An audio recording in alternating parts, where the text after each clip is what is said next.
Yes, and today we are talking about family visitors. And the question that we had to ask you guys on the streets was, as a married person, how often should your relatives visit you? Been in Nairobi for quite some time now. I understand what it means to be a relative to somebody, and you're never a relative to somebody by mistake. So when you find yourself in a situation like being in Nairobi,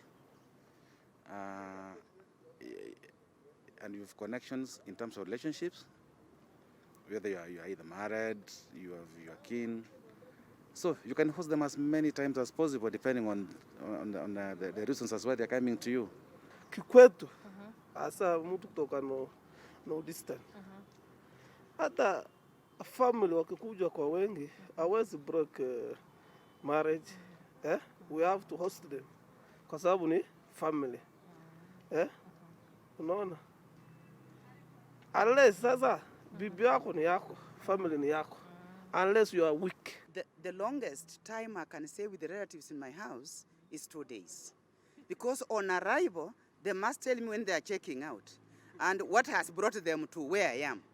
Like coming from the village, they should be able to tell me, we have come here to do ABCD. And then I'll be able to estimate, maybe the ABCD will take them 2-3 days or so. But just on arrival, like I had come for a wedding at such a place, and I decided to pass at your house, that is 1 day. That is 1 day, not more than that. Because you can, if you allow them to come and stay, you'll open a camp. When they come, they know you're going to camp at Catherine's place. So I don't want to open that camp. Job seekers, those who are academically qualified, they'll come, and after they have done their professional, they should tell me where they have come to seek for their jobs. But academic failures, Form 4E, D, they are coming to look for a job. Which job? They should be called from home. There is a house girl wanted somewhere, and pass by my house and proceed there. Not to come and camp in my house. You know what? Some of them, if they know you have a good house, you have good feeding, that will be the area for hibernating when they don't want to do ABCD. Whoa. Wow. Catherine, Catherine. She has... That sounded personal. Guys, let's talk to Rose first, because wow. Guys, we do have family coach Rose Mbaye in virtual studio with us. Hi, Rose. Hi, how are you? Are you on mute? Just check if you're on mute. No. I can hear you. I can hear you and I can see you. Okay. Oh, we can hear you. Hi, Rose. Hi, how are you today? Fine, thank you. Let's just start by what do you think about what the last lady said? Catherine, if you are listening in. Yeah. Wow, I like her stand. I like her stand. You should not just accommodate people in your house and their eyeglass, because what will happen, they'll bring more troubles, especially when it comes to communication, and you start complaining about your own family. Let us not accommodate eyeglass in the house. However, at times, anyway, some people can be genuine, but I like her stand. That is exactly what you want in this world. Yeah. Rose unasema mgeni siku ya kwanza apatiwe chai na chakula, but siku ya tatu apewe jembe akalime. Yes, ya kwanza apewe kabisa chakula, apewe actually ataandikiwe mpaka zile vitambaa bed sheets za wageni. Yes. But have their agendas right. Have their agendas right. Don't just stay doing nothing. Because hapo ndio utaanza kuona bibi ya brother yako ako na shida. Hapo ndio utaanza kuona hawapikangi chakula mzuri, wana waste pesa, and then that is where their troubles is.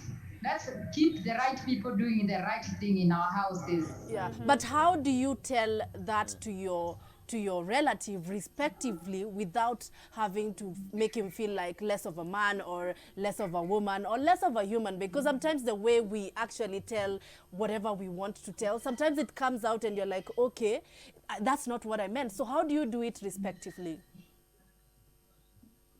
I like that question. The best way to communicate things is, if you're a woman, can you kindly sort your people? Let them know you're here for how many days, what exactly are you coming to do? it is so easy for you to tell your people, and it's so easy for your spouse to tell their people than the opposite. Because if you are married in a family and you tell your in-laws, you become a bad person.